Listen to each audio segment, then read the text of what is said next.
Put your feet in someone else's shoes and imagine how it feels to be them. No. How about you keep your feet in your shoes and know how it is to be you? See, if you put your feet in someone else's shoes, that leaves your shoes vacant. If your feet are in someone else's shoes, who's occupying your shoes? Who's filling them? And more importantly, who's walking in your shoes? Shoes are just symbolic for mind frame or state of mind. So basically, what's been asked of you is to vacate your mind and occupy someone else's. Abandon your mentality or your mind frame and place yourself in the mind frame of someone else and see how it feels to be them. So, what happens to your mind frame when you vacate it to occupy someone else's mind frame? If I put my feet in someone else's shoes, my shoes are left empty.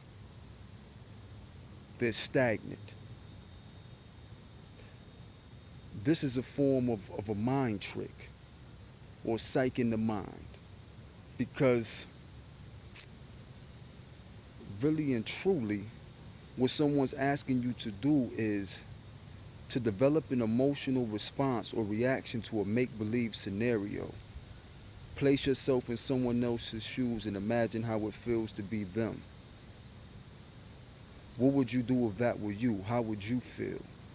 What if you were going through this situation or someone close to you was going through this situation? How would you feel? So you're supposed to draw an emotional response or reaction based upon a make-believe scenario that isn't even taking place. Don't feel any type of way because it's not you. It's not happening to you. So there's no need for you to get yourself worked up emotionally about a make-believe scenario or situation that does not pertain to you. What that simply means is keep your feet in your own shoes, occupy your own mind. To leave your mind vacant is to leave it open to be occupied by someone or something else. Mind control. Keep your feet in your shoes. No one needs to walk in your shoes, and you don't need to put your feet in someone else's shoes. You get athletes' feet that way. Fungus, you don't know what these people got in their shoes. It may be detrimental to your health or your overall well-being to place your feet in someone else's shoes. To step outside of your shoes and place your feet in someone else's shoes could cause you a great deal of harm. Stop trying to interject in other people's cause and effect. Their situation doesn't pertain to you. It's their situation. Your situation pertains to you. It's your situation. Deal with your situation. Stop allowing yourself to be distracted by things that don't matter as much or things that don't matter. There are more important things for you to focus on. More important things for you to build up yourself. You have your own shoes you need to walk in. You need to get direction and learn the path that you need to walk those shoes down. As opposed to trying to hop out of those shoes and place yourself in someone else's shoes, because this could be also a form of self-sabotaging and stagnating yourself from making the moves that you need to make in the direction that you need to make moves in. So don't allow yourself to be psyched. Don't psych your own mind. Don't play games with yourself, and don't allow it to be done by someone else. Occupy your mind. Control your mind. Keep your feet in your shoes and keep your feet planted firmly. 10 toes down. Grounding. Foundation work. Build yourself from the feet to the head. But do what you need to do for you.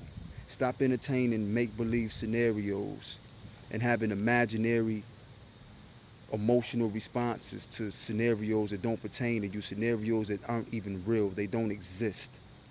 Deal with what matters, deal with what's real, deal with what's going on with you.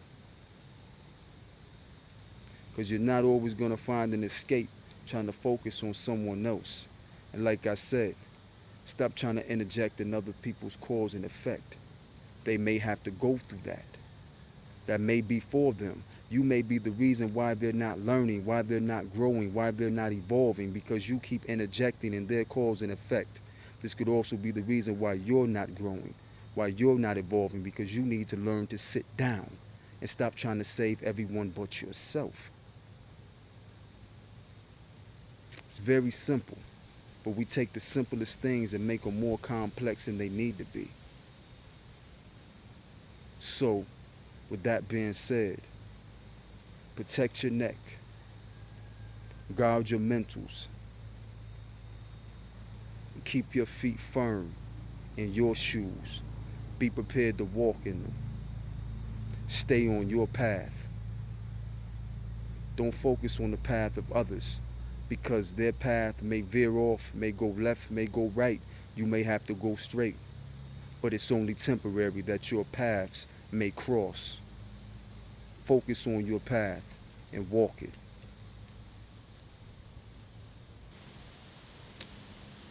Placing yourself in someone else's shoes is a subtle way of suggesting that you promote someone else's agenda. Understand the games that are being played. Understand the games that are being played. Avoid the mind tricks. Don't allow your mind to be psyched out. Stay in it. Stay focused, stay clear. But know what to look for. Take caution. Proceed with caution. But yeah, it's a lot of that going on. See, because we've been taught that we're supposed to do these things. It's all a part of sympathizing or having compassion for other people. Place yourself in their shoes.